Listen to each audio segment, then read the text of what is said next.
Bismillahirrahmanirrahim. Assalamualaikum warahmatullahi wabarakatuh. Alhamdulillah wassalatu wassalamu ala Rasulillah wa ala alihi wa ashabihi wa man wala ma ba'd. An Nu'man bin Bashir radhiyallahu anhu qala, dari An-Nu'man bin Bashir, semoga Allah meridainya, laqad ra'aitu nabiyyakum, beliau berkata, sungguh aku pernah melihat nabi kalian sallallahu alaihi wasallam, Nabi Muhammad sallallahu alaihi wasallam, wa ma yajidu minad daqali ma yamla'u bihi batanah. An-Nu'man bin Bashir cerita bahwa pernah beliau melihat Nabi Muhammad SAW itu tidak ada makanan apapun yang bisa memenuhi perutnya, walaupun kurma yang jelek. Subhanallah, saking gak ada makanan sama sekali, Nabi pernah kelaparan, walaupun kurma yang jelek itu gak ada. Ya, subhanallah. Kemudian dari Sahal ibn Sa'id radhiyallahu anhu, semoga Allah meridainya, qala, beliau berkata, ma ra'a Rasulullah sallallahu alaihi wasallam an-naqiyya min hina bta'athahu Allah ta'ala hatta qabadahu Allah ta'ala. Kata Sahal bin Sa'ad, Nabi Muhammad sallallahu alaihi wasallam tidak pernah melihat tepung yang bagus, yang warnanya putih, dari semenjak Nabi diutus menjadi seorang Rasul sampai Nabi Muhammad SAW meninggal. Tak pernah ketemu dengan tepung yang lembut, yang putih. Subhanallah. Maka seseorang menanya kepada Sahal bin Sa'ad, hal kana lakum fi ahdi Rasulillah SAW manakhilu? Emangnya di zaman Rasul nggak ada ayakan sampai nggak ketemu tepung yang bagus itu? Kata Sahal bin Sa'id, ma ra'a Rasulullah sallallahu alaihi wasallam munkhulan min hina bta'athahu Allah ta'ala hatta qabadahu Allah ta'ala.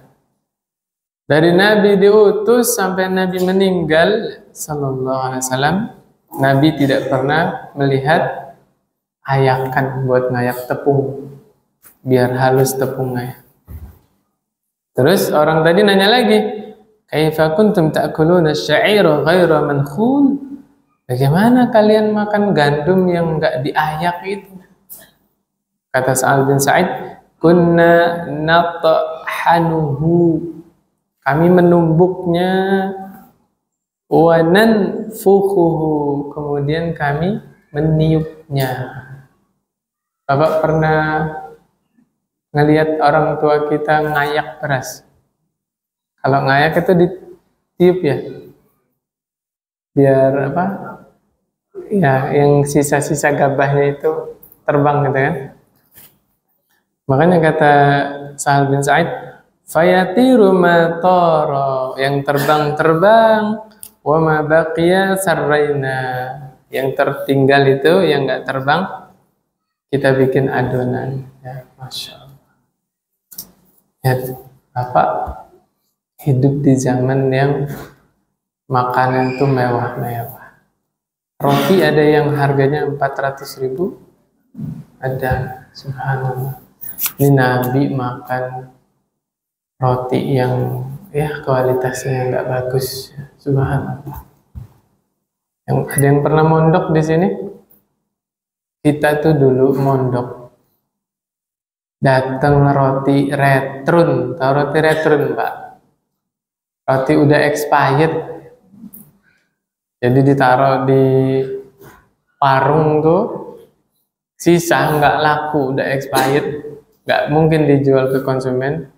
Itu sekeranjang dibawa ke pondok Pak, rebutan itu santri, subhanallah, luar biasa. Kita biasa itu makan kayak gitu Pak. Ya, Gak usah cari tahu saya mondok di mana Pak ya. Gak usah. Saya kira pondok-pondok lain nggak jauh beda ya. Makan pakai tempe itu udah biasa ya, subhanallah. Bahkan saya pertama kali datang ke pondok tuh, di teras masjid itu Pak, banyak nampan apa, jejer itu nampan. Saya kira makanan bebek Pak. Jadi nasi aron yang udah gosong itu loh, apa bahasanya itu? Hah? Ya kayak intip gitulah, aking ya, kayak nasi intip itu loh. Saya baru nyampe waktu itu hari Jumat pagi, diajak keliling pondok, masjidnya di mana, asramanya di mana. Pas sudah keliling, saya diajak ke tempat yang tadi ngejejer nampan itu, diajak makan Mbak. Saya kira itu bukan bebek. Pas saya makan di situ, subhanallah. Jadi ternyata sejarahnya kalau Jumat itu santri kebagian piket. Jadi kalau Jumat itu kita makan masakan santri. Biasanya ada kokinya kan dari Sabtu sampai Kamis. Ya koki juga butuh liburan ya, butuh sama keluarganya. Akhirnya ditentukan hari Jumat santri yang masak. Ya tahu sendiri santri yang masak gimana? Nasinya gosong, sayurnya rasanya nggak tahu kayak apa ya, subhanallah. Ya, tapi karena lapar, gimana lagi? Udah dimakan itu yang ada ya. Makanya santri-santri itu Masya Allah ketika sudah berkeluarga juga eman. Ya, ada nasi kebuang itu bahasa kita ya Pak, eman, sayang. Ya, sisa anaknya dihabisin. Ya, ibu-ibu nih yang sering. Makanya ibu-ibu gemuk. Nah, anaknya nggak habis, yang habisin siapa? Ibu. Ya, subhanallah ya. Tapi nggak apa-apa ya, daripada dibuang ya, mubazir ya, Masya Allah. Dari kemarin kita ngebahas makan nggak enak terus ya. Apakah kita nggak boleh makan enak? Boleh. Nih kita ceritain. Ini hadis ini panjang nih. Bagaimana Nabi makan kambing panggang, Nabi makan rutop, Nabi makan tamer, ya. Nabi makan apa ini tadi? Busrun. Busrun itu kurma yang hampir matang. Ada busrun, ada tamrun, ada rutobun. Kalau rutob kurma muda, ya. Saya pertama kali makan rutob kayak makan sawo, Pak. Sepakat ya? Kok familiar? Ingat-ingat, oh iya sawo. Rasanya mirip sama sawo. Teman-teman yang belum pernah makan rutob, coba makan sawo. Rasanya mirip. Subhanallah. Terus kalau tamer itu kurma yang sudah kering, sudah tua. Kalau busrun itu setengah matang, setengah mentah. Ya, mungkin agak-agak sepet gitu ya. Nih, hadisnya begini. An Abi Hurairah radhiyallahu anhu qala. Dari Abu Hurairah radhiyallahu anhu qala, beliau berkata, kharaja Rasulullah sallallahu alaihi wasallam zata yaumin aw lailah. Nah, ini Abu Hurairah agak ragu nyeritanya ini malam atau pagi ya. Ya, suatu hari atau suatu malam, pokoknya pernah Nabi keluar.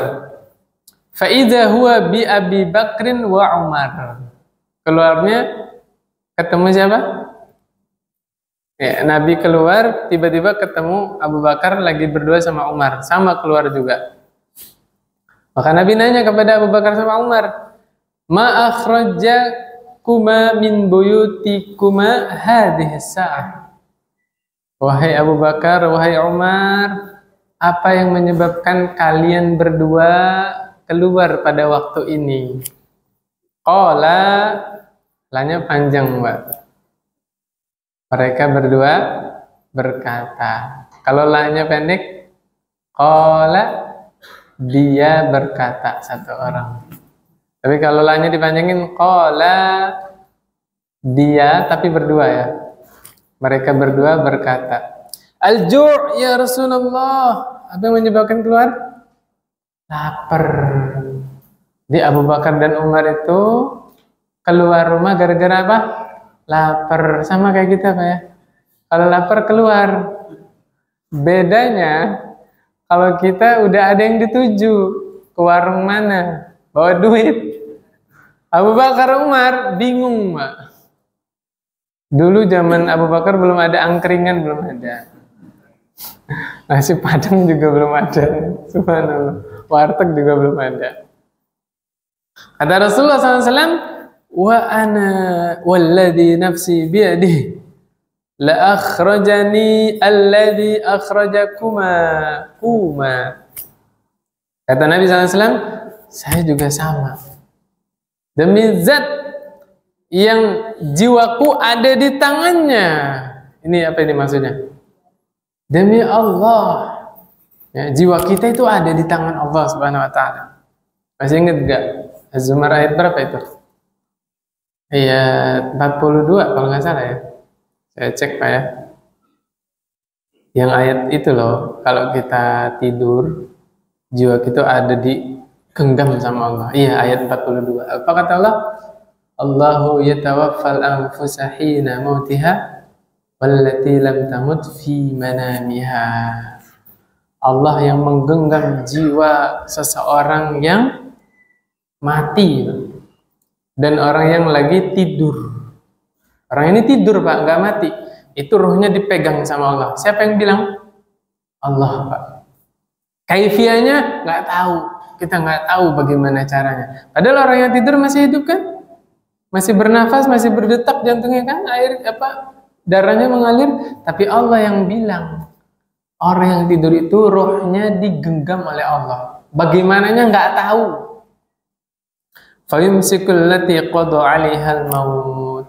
Orang yang Allah takdirkan malam itu meninggal, rohnya Allah tahan, nggak dikembalikan lagi. Makanya ada cerita orang tidur nggak bangun lagi, ada ini ayatnya ya. Az-Zumar ayat 42. Wa yursilul ukhra ila ajalin musamma. Kemudian Allah kembalikan lagi yang lain yang masih Allah takdirkan hari itu masih dapat rezeki. Allah balikin lagi rohnya. Ya, ini bisa jadi salah satu alasan kenapa Abu Bakar sholat witirnya sebelum tidur. Ngerti Pak? Nah, Umar sholat witirnya kapan? Setelah tidur. Pada Isya tidur dulu. Sebelum subuh nanti bangun sholat witir. Siapa itu? Umar. Memang waktu yang paling munasib untuk sholat malam kapan? Sepertiga malam terakhir. Saya tanya, Abu Bakar tahu nggak tentang keutamaan sholat malam ini? Tahu. Tapi kenapa Abu Bakar sholat witirnya di awal malam? Ini ayatnya. Khawatir malam itu adalah malam terakhir. Maka Abu Bakar pengen kiranya Allah mencabut nyawa beliau di malam itu dalam keadaan sudah menunaikan salat witir. Masya Allah. Sampai ke sana ya, pikirannya dalam. Yang enggak aneh ketika Abu Bakar itu menjadi sahabat yang terbaik. Subhanallah, kekhawatirannya seperti itu. Kemudian di sini ada faedah apa lagi? Walladzi nafsi biyadihi. Nabi itu sering sumpah, lafaznya begini. Demi zat yang jiwaku ada di tangannya. Tangan siapa? Tangan Allah. Seakan-akan Nabi tahu di akhir zaman itu akan ada kelompok-kelompok yang menolak sifat tangan bagi Allah. Mau tahu Pak?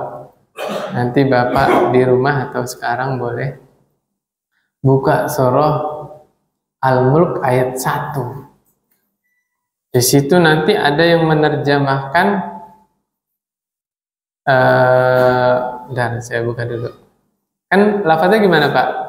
Tabarakalladzi biyadihil mulku wa huwa ala kulli syai'in qadir.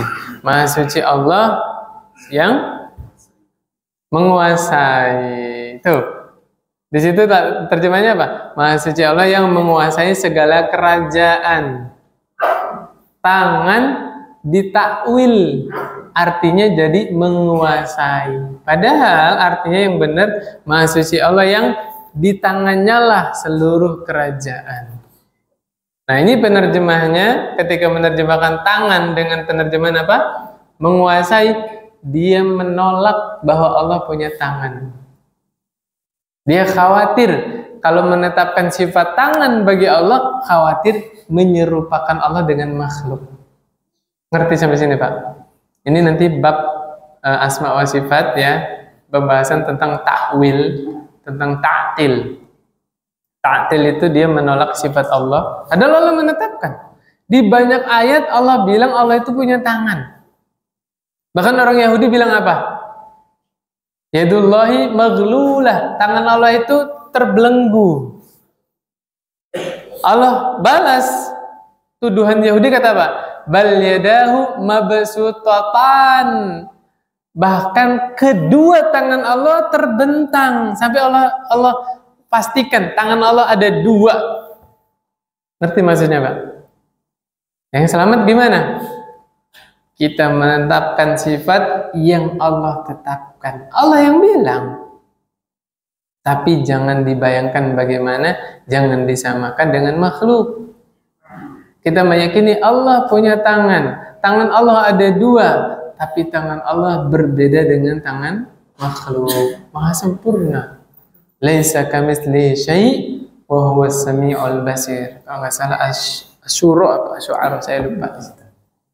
Ya, nanti kita akan ketemu banyak hadis Nabi sumpah bawa-bawa tangan Allah. Walladzi nafsi biyadihi, demi zat yang jiwaku ada di tangannya. Demi zat yang jiwaku ada di tangannya. Selalu begitu, Pak. Biar apa ini? Biar terdoktrin di kepala para sahabat bahwa Allah itu punya tangan. Ya. Nanti saya dibahas tuh di kitab Qawaidul Musla, kitabnya Syekh Muhammad bin Shalih Al-Utsaimin. Di situ dibanding-bandingkan zat yang ditetapkan ada sifat-sifat di situ sama zat yang ditolak. Nih ada satu kelompok nih bilang Allah tidak punya tangan, Allah tidak punya wajah, Allah tidak punya kaki. Ini satu kelompok ya. Karena mereka khawatir menyerupakan Allah dengan makhluk. Allah tidak punya betis, Allah tidak punya jari, misalnya nih ya. Sama satu lagi kelompok yang menetapkan Allah punya tangan, Allah punya wajah, Allah punya kaki, Allah punya betis. Tapi semua yang ditetapkan pada diri Allah itu maha sempurna. Jari Allah sempurna, kita nggak bisa bayangin. Wajah Allah sempurna, tidak sama dengan makhluknya. Mana yang lebih sempurna, Pak? Zat yang tidak punya apa-apa atau zat yang punya segala-gala? Yang mana yang sempurna? Yang nggak punya apa yang punya? Yang punya. Cuma kita punya kaidah, kita tidak boleh menetapkan sifat bagi Allah kecuali yang Allah dan Rasulnya tetapkan. Sampai sini paham, Pak? Kita nggak berani menetapkan Allah punya wajah kecuali informasinya dari siapa? Dari Allah dan Rasul. Kalau Allah dan Rasulnya nggak pernah cerita bahwa Allah punya wajah, nggak boleh kita cerita Allah punya wajah. Tapi ketika Allah sendiri yang cerita, Rasulullah yang cerita, kita wajib menetapkannya. Menetapkan imani titik.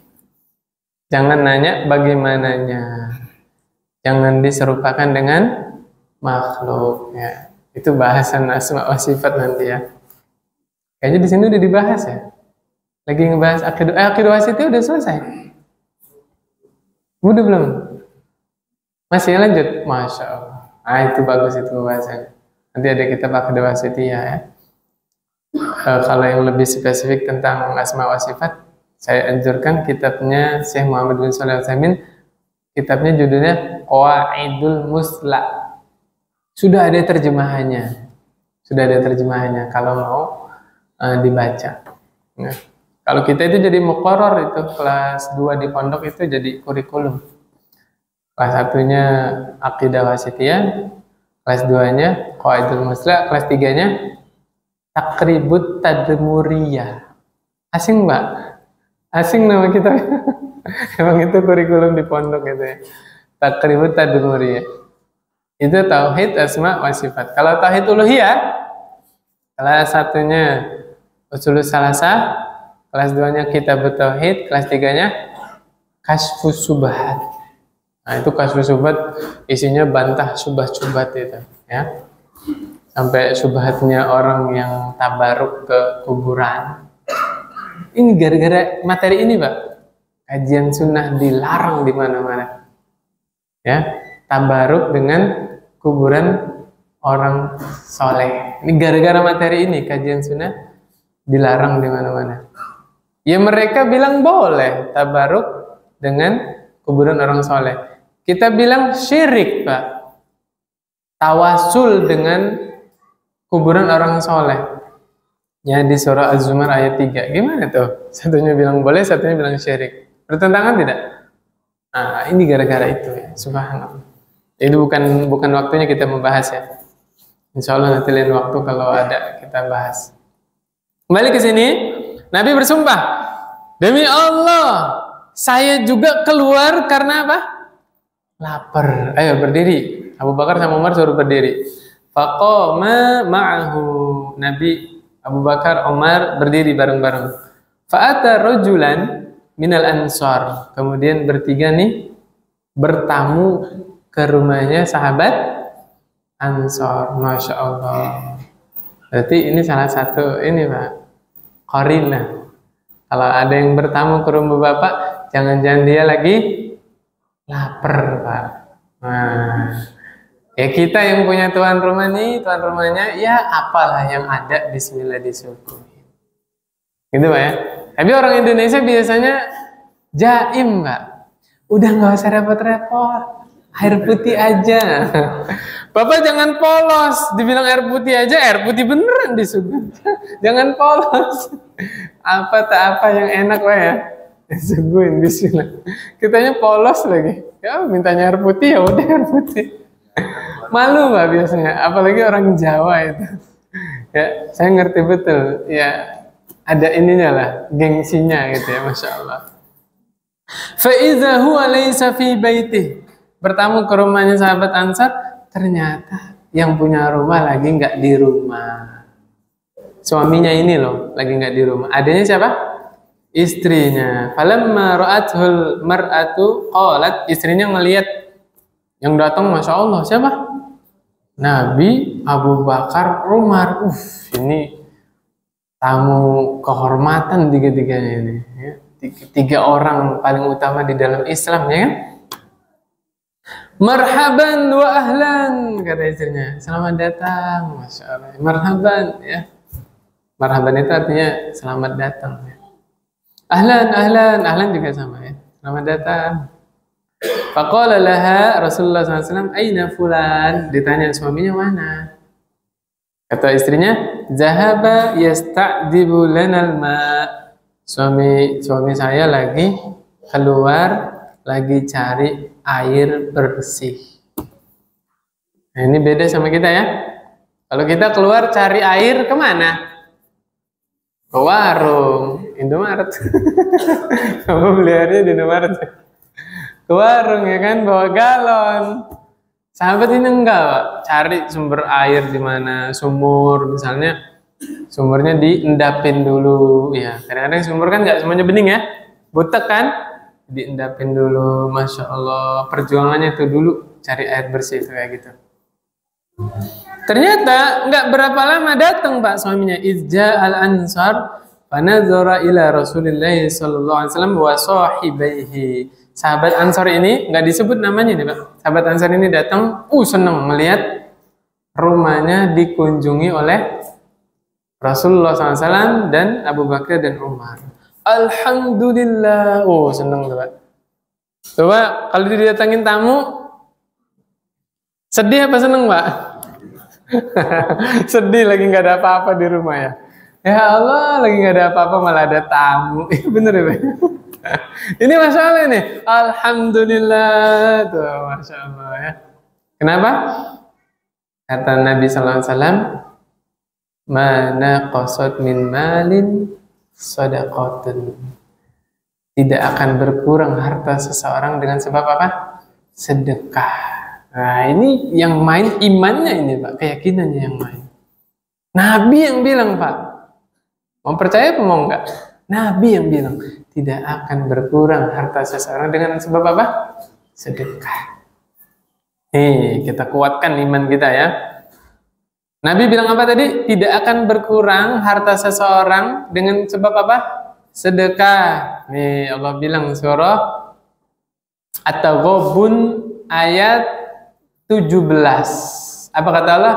Itu qaridullaha qardan hasanan yudha'ifhu lakum wa yaghfir lakum wallahu syakurun halim. Allah itu bilang kepada kita ketika menganjurkan sedekah, itu qaridullaha, apabila kalian memberikan pinjaman kepada Allah, pinjaman yang baik, apa kata Allah? Yudha'ifhu lakum, Allah akan melipat gandakan buat kalian. Allah itu kalau dipinjemin balasnya berapa? 10 itu minimal, Pak. Nggak mungkin Allah ngembalinya itu pas. Pasti dilebihin. Minimalnya berapa? 10 minimalnya. Sampai 700 kelipatan, sampai berlipat-lipat. Tapi jangan sampai kita sedekah dengan niat dapat yang lebih dari yang kita sedekahkan. Jangan. Sedekah itu ikhlas lillahi ta'ala, biar Allah yang balas. Apa ini yang saya bahas? Yaitu sebagian orang ngasih tetangganya harapannya itu tetangganya ngasih yang lebih. Bener gak? Ya, sebagian tetangga itu ngasih sesuatu pakai tempat.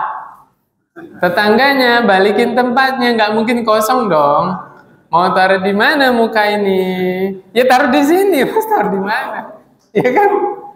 Nggak mungkin kosong. Pasti, nggak enak kembaliin kosong. Nanti apa namanya?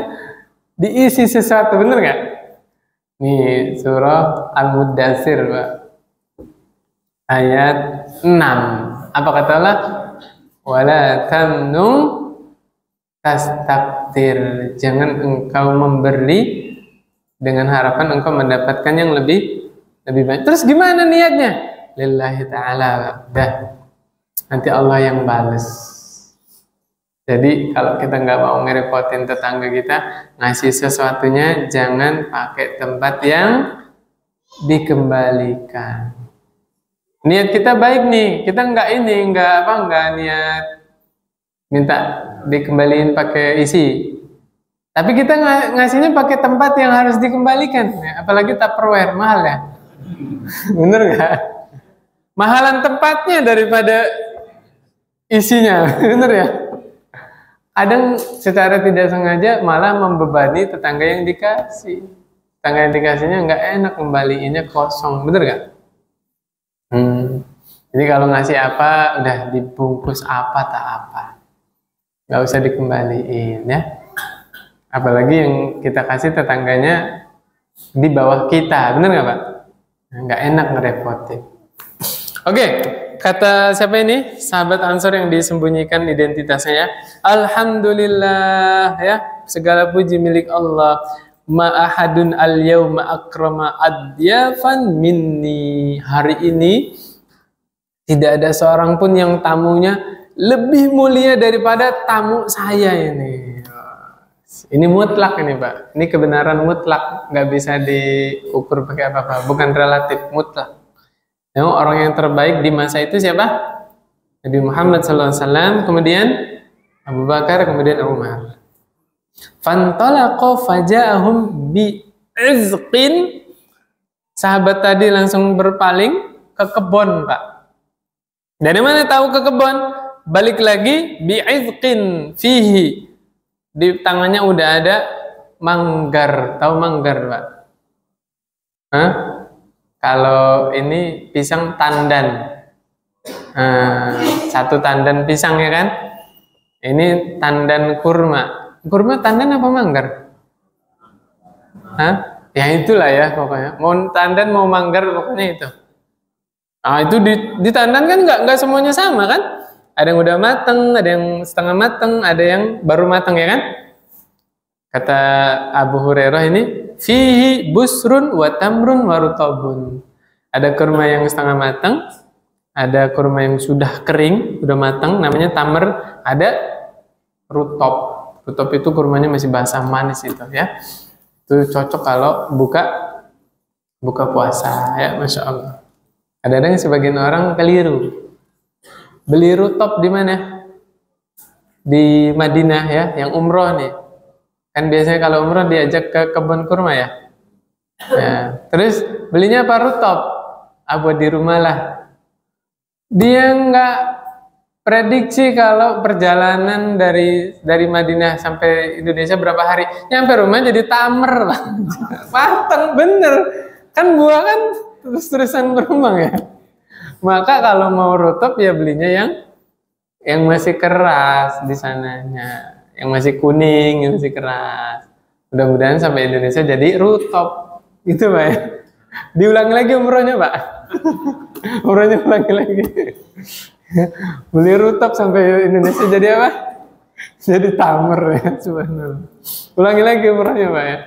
Ini nanti kalau beli lagi yang masih keras, yang kuning, misalnya agak hijau nggak apa-apa. Biar sampai Indonesia jadi rutab. Kulu kata sahabat tadi ya, ayo makan, dimakan. Apa kalau di sini apa? Disambi. Ya, monggo disambi. Bahasa mana itu? Bahasa Thailand. Ayo disambi, dimakan. Ya. Kemudian wa akhadzal mudyah. Udah nyiapin kurma tadi, Masya Allah ternyata kurma tadi hidangan pembuka, apa? Dessert ya. Nah, dessertnya itu. Kenapa? Karena sahabat tadi langsung bangun, langsung ngambil pisau.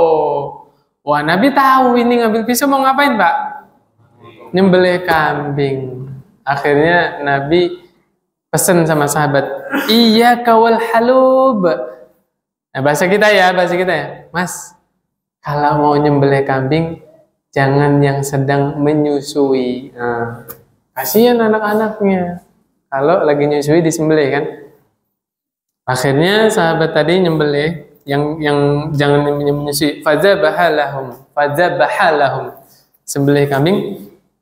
Singkat ini Pak, langsung udah matang kambingnya. Ya, dipotong. Aduh kalau nungguin sampai isya nanti ceritanya. Ya.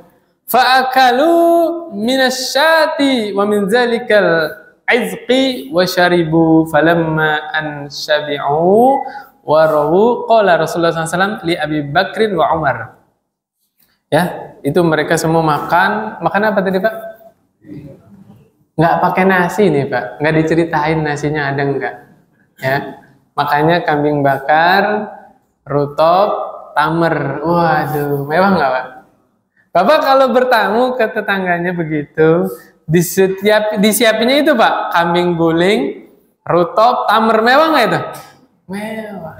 Ya, minum segala Masya Allah ya. Ya minumnya bisa minum yang tadi dicari ya, air jernih tadi.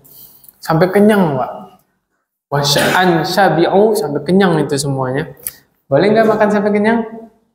Boleh. Siapa yang bilang nggak boleh? Ada yang bilang kan, makanlah sebelum lapar, berhenti sebelum kenyang. Ya makan terus itu, Mas. Iya kan?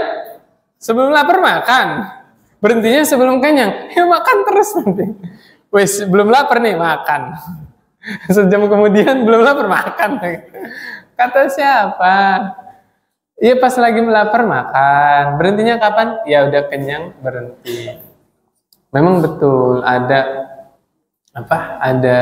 riwayat perut itu yang sedang itu gimana Pak? Sepertiga makanan, sepertiga air, sepertiga ada. Itu yang menyehatkan memang. Kalau makan sampai kekenyangan memang kurang sehat juga ya. Biasanya kalau makan sampai kekenyangan yang ada apa? Ngantuk, begah ya. Kadang-kadang nasinya itu sampai di leher sini Pak. Gak ada tempat lagi di perut. Pernah nggak Pak? Siangnya puasa ya, asar dendam, awas nih bakwan, kroket, semua dimakan. Di sini nasinya, Allahu Akbar. Sampai nggak ada tempat buat air, ada ya? La ilaha illallah. Itu ada.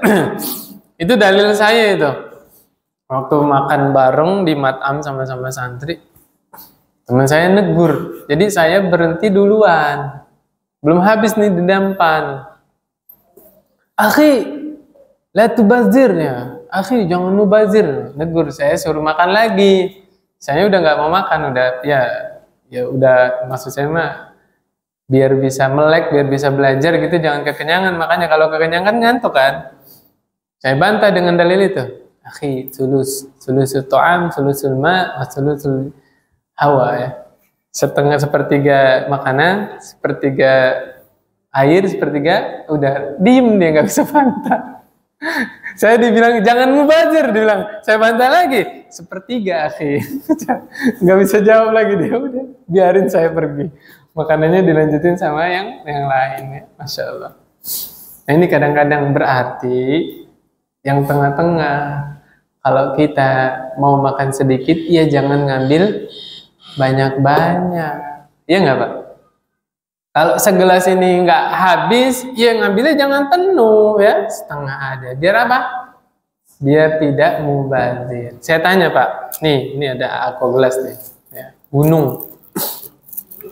Iya gunung kan?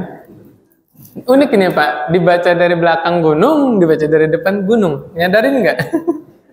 Nyadarin ya? Lihat, coba lihat.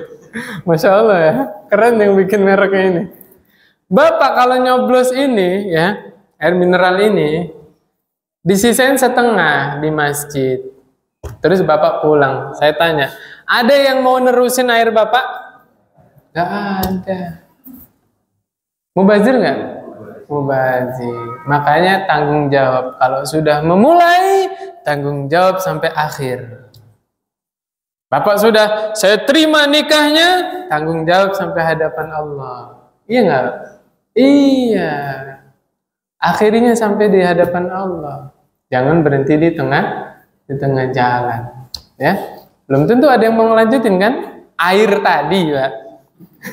Kemana nih pikirannya? Air tadi itu. Belum tentu ada yang mau lanjutin kan? Tapi kalau udah kenyang gimana? Nah, kalau udah kenyang misalnya nih ya, Bapak minum setengah dang udah kenyang. Bapak bawa keluar, di depan masjid ada pohon. Siram tanaman, insya Allah nggak mubazir. Niat buat nyiram tanaman.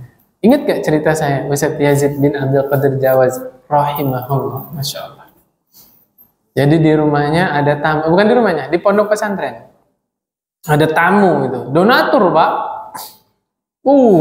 Itu yang main ke pondok ya, pondok pesantren di Bogor Pak, Minhajus Sunnah. Ngerokok Pak, celananya isbal. Ya diterima, mau nyumbang ya. Emang perokok nggak boleh nyumbang pondok? Boleh nggak? Boleh. Orang kafir aja boleh nyumbang, ya kan? Ini masih saudara kita ini. Wah, ngelepos gimana? Mana? Mau dibangun? Oh, ini dibangun. Wah, kan donatur mau lihat real kan? Oh iya benar, ada pondok itu yang butuh dibantu. Nah, di mana? Di kantornya itu, kantor pondok itu disuguhin teh lah. Ya biasalah orang kaya kalau minum dihabisin nggak Pak? Gengsi katanya kalau dihabisin. Dari mana aja kehausannya. Itu image masyarakat begitu. Kalau makan habis, ke orang kelaparan kayak nggak pernah makan. Loh siapa bilang? Coba baca di hadis. Kalau saya salah koreksi Pak ya. Di hadis itu malah dianjurkan sampai jilatin piringnya Pak. Ayo. Kan selama ini kita tahunya jilatin jarinya aja kan? Piringnya dijilat Pak, buka hadisnya. Nah, pernah nggak Bapak kayak gitu? Ayo, saya pernah Pak. Di depan teman-teman saya loh. Jadi makan kacang hijau kan, biasanya kacang hijau pakai apa? Roti tawar kan? Siasat saya begini, kacang hijaunya saya habisin, sampai kuahnya itu habis Pak. Roti tawarnya itu buat ngelap mangkoknya itu Pak. Seret, saya lap santannya itu Pak. saya makan, nah bersih mangkoknya Pak. Itu pernah, nggak apa-apa kan, sampai bersih kan? Hadisnya kan suruh jilatin itu piringnya atau mangkoknya, ya. Jadi jangan kemakan doktrin di tengah masyarakat, malu kalau dibersihin. Siapa bilang? Sunnah Nabi makan sampai habis, ya. Sunnah Nabi makan sampai habis. Nah itu Ustadz Yazid, Masya Allah, ya santrinya ya, nyuguhin teh. Nggak dihabisin tehnya, Pak. Disisain. Ya diminum cuma sekedar itu. Habis itu pulang, tamunya ini pulang. Tahu nggak yang dilakukan Ustadz Yazid rahimahullah? Ke kamar mandi, Pak. Tehnya itu dibawa ke kamar mandi, dituang di bak mandi. Bak mandi kan besar. Salah seorang santrinya nanya, Ustadz, kok dibuang ke bak mandi? Apa jawabnya? Iya, saya khawatir teh ini akan ditanya di hadapan Allah nanti. Ya Allah. Padahal itu yang nggak ngabisin Ustadz Yazid bukan? Tamunya kan? Tapi itu di hadapan saya tahu itu mubazir. Biasanya Bapak kalau sisa tamu bawa kemana? Ke dapur kan, ke wastafel, diapain? Dibuang. Kepikiran nggak kita kalau ditanya nanti di hadapan Allah? Kenapa tehnya dibuang? La ilaha illallah. Jawab apa kita di hadapan Allah? Ayo. Padahal air itu kalau dituang di bak mandi, masih bisa dipakai mandi airnya? Masih. Kan air bak mandi kan luas. Dituang teh 1 gelas, berubah nggak airnya? Tidak. Masih bisa buat bersuci? Bisa. Itulah fungsinya kita belajar fikih toharo. Sehingga nggak bermudah-mudahan membuang air, ya. Subhanallah. Nah, Nabi bilang ya, ketika semuanya udah kenyang, kata Rasulullah SAW, walladzi nafsi biyadih, lihat. Sama kan sumpahnya? Demi zatku, ya demi zat yang jiwaku ada di tangannya. Siapa ini yang dimaksud? Allah Subhanahu. La tus'alunna an hadzal na'im yaumal qiyamah. Ya, kalian sungguh-sungguh akan ditanya mengenai nikmat ini kapan? Di hari kiamat nanti. Ya Allah. Rutop yang dimakan tadi ditanya sama Allah. Bersyukur nggak kita dikasih rezeki itu? Tamer yang dimakan tadi Allah tanya. Kambing yang dimakan tadi Allah tanya. Subhanallah. Itu termasuk tadi Bapak siang makan apa? Ya. Tadi kita pagi sarapan apa? Ditanya sama Allah. Ya. Akhrajakum min buyutikum al-ju', ya. Kalian keluar dari rumah kalian dengan sebab lapar, summa lam tarji'u hatta asabakum hadzal na'im. Kemudian kalian enggak balik ke rumah kalian kecuali sudah mendapat nikmat yang kita dapatkan ini. Allah tanya semua nikmatnya. Subhanallah. An Khalid bin Umar Al-Adawi qala, dari Khalid bin Umar Al-Adawi, beliau berkata, khatabana Utbah bin Ghazwan. Utbah bin Ghazwan berkhutbah, ya, suatu hari berkhutbah di hadapan kami. Wa kana amiran 'ala al-Basrah. Ketika itu Utbah bin Ghazwan siapa? Gubernur Basrah. Basrah itu ini tempatnya Al-Hasan, Hasan Al-Basri, itu ada di Basrah ya tempatnya. Fahamidallaha wa asna alaih. Biasa kalau khutbah kan memuji Allah, menyanjung Allah. Summa qala amma ba'd fa inna ad-dunya qad adanat bisurmin. Sesungguhnya dunia kita ini telah mengingatkan akan kehancuran. Wa walat khazza, ya, kehancuran, dan melaju dengan cepatnya. Walam yabqa minha illa subabah kasubabatil ina'i, ya. Kemudian tidak tersisa darinya kecuali hanya seperti sisa air di bejana, ya. Yatasabbuha sahibuha, yaitu pemiliknya menuangkan air di bejana, ya, sisa sedikit doang. Wa innakum muntaqiluna minha ila darin la zawala laha. Ngerti nggak Pak maksudnya? Jadi di masa sahabat ini yang cerita ini, beliau cerita Di masa itu tuh Allah bukakan pintu-pintu rizki. Ya sahabat di masa Umar ya kan, kejayaan itu kan. Persia kan tumbang di masa siapa? Di masa Umar. Harta itu melimpah. Sampai diibaratkan nggak tersisa dunia itu yang Allah bukakan, kecuali tinggal sedikit doang. Saking apanya nih? Saking melimpahnya harta di masa itu. Nah sahabat yang ceramah ini, yang khutbah ini ngingetin ya, fantaqilu bi khairin ya, wa innakum muntaqiluna minha ila darin la zawala laha. Kalian akan berpindah dari alam dunia ke alam yang tidak ada kebinasaan. Alam mana ini? Akhirat, kekal Pak. Justru setelah meninggal kita itu masuk ke alam yang tidak ada akhirnya. La ilaha illallah. Gak ada akhirnya Pak. Artinya apa? Kalau orang kafir disiksa, gak ada akhirnya Pak, selamanya disiksa. Haus, selamanya kehausan. Lapar, selamanya kelaparan. Tapi sebaliknya, orang mukmin yang masuk ke dalam surga, nikmatnya tidak ada akhirnya.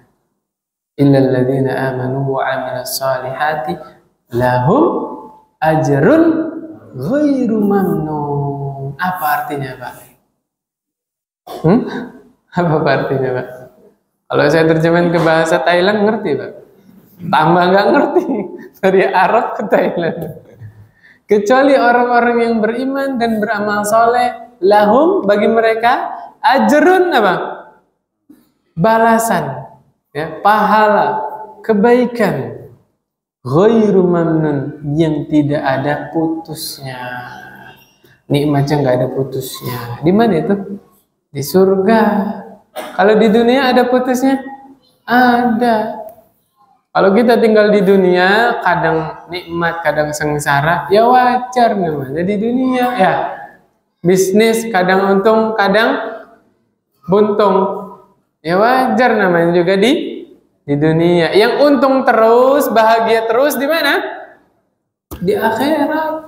Ya, kita waktu bujangan ya, waktu muda dulu, pengennya awet muda. Bener gak Pak ya? Gak mau itu tua itu. Wah, cari konten-konten apa nih yang bikin awet muda. Bener ya? Olahraga, hindari makanan ini. Bener gak? Ternyata penyakit mati itu tidak bisa dihindari. Fantaqilu bi khairin ma bi hadratikum. Maka kalian kalau pindah ke alam yang kekal itu ya, pindahlah kalian dengan membawa bekal kebaikan. Apa kata Allah? Wa tazawwadu fa inna khairaz zadit taqwa. Berbekalah kalian, maka sesungguhnya sebaik-baik perbekalan adalah takwa. Masya Allah, setelah khutbah ya, sahabat ini nyebutin hadis. Annal hajar yulqa min syafati jahannam fayahwi fiha sab'ina 'ammah. Ada batu dilempar ke dalam neraka jahanam, Pak. Itu melayang selama 70 tahun, Pak. Belum nyampe dasarnya. Allahu Akbar. Sedalam apa neraka jahanam? Berarti menggambarkan apa? Tidak ada yang bisa kabur dari neraka jahanam. Mau kabur kemana? Dalamnya neraka itu batu. Ini di riwayat yang lain udah pernah lewat, ingat gak Pak? Nabi lagi kumpul sama sahabat, tiba-tiba ada suara wajibah. Nabi nanya, kalian mendengar sesuatu itu? Iya. Tahu nggak itu suara apa? Itu batu yang dilempar 70 tahun lalu. Baru nyampe dasarnya itu barusan. Allah. Bayang nggak Pak dalamnya kayak apa? Ya? Kita ngelempar batu yang dalamnya berapa kilometer aja cuman berapa detik kan? Ciuplung gitu kan? Itu berapa kilometer dalamnya? Ini 70 tahun baru nyampe dasarnya. Subhanallah, kayak apa dalamnya neraka jahanam? Ya? La yudriku laha qa'ran. Kata ini, lanjutin sahabat tadi ya. Nih. Tidak sampai dasarnya. Wallahi la tumla'anna afa'ajibtu. Demi Allah, neraka jahanam itu ya, tidakkah kalian semua takjub? wa laqad dzukira lana anna ma baina misra'aini min masari'il jannah masiratu arba'ina 'ammah. Masyaallah, Pak. Kata Nabi SAW, telah diceritakan kepada kami, kata Nabi sahabat tadi ya, jarak antara dua pintu gerbang surga. Nih, surga punya gerbang, Pak. Tahu luasnya berapa? Nih gerbang itu kan daun pintunya dua kan? Nah, jarak antara pintu yang kanan ke kirinya gerbang itu 40 tahun perjalanan. Luas, Pak. Berarti surga itu luas banget. Saya ulangi ya. Luasnya pintu surga itu berapa? 40 tahun perjalanan. Luas banget, Pak. Orang mau masuk duluan, nggak bakal desek-desekan. Saking luasnya. Pintunya aja segitu, gimana surganya? Arduhas samawati wal ard. Surga itu seluas langit dan bumi. Kalau saya lanjutin udah disuruh berhenti. Takutnya dicapri sama DKM. Soalnya kita lanjutkan pekan depan ya. Subhanakallahumma wa bihamdik asyhadu an la ilaha illa anta astaghfiruka wa atubu ilaik. Assalamualaikum warahmatullahi wabarakatuh.